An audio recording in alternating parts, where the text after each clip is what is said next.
যদি আপনি রোজা রেখে বাসায় আছেন আর বসে বসে সিনেমা দেখছেন, তাহলে আপনি আসলে রোজা রাখছেন না। আপনি রোজা রাখছেন না, কারণ আপনার অন্তর এখন আপনার ভুল আকাঙ্ক্ষাগুলোর কাছে হার স্বীকার করছে।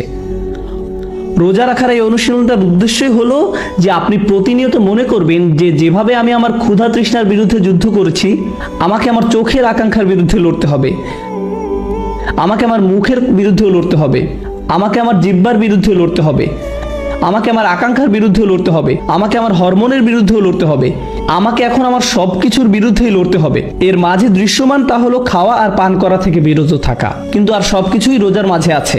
লাআল্লাকুম তাত্তাকুন, আশা করা যায় তোমরা আল্লাহ ভীরু হতে পারবে। এই জিনিসটাই যদি আমাদের মনে না থাকে, তাহলে বনি ইসরাইলের সাথে আমাদের আর কোনো পার্থক্য থাকছে না। তারাও রোজা রাখতো, কিন্তু তাদের মাঝে কি ছিল না? তাদের তাকওয়া ছিল না।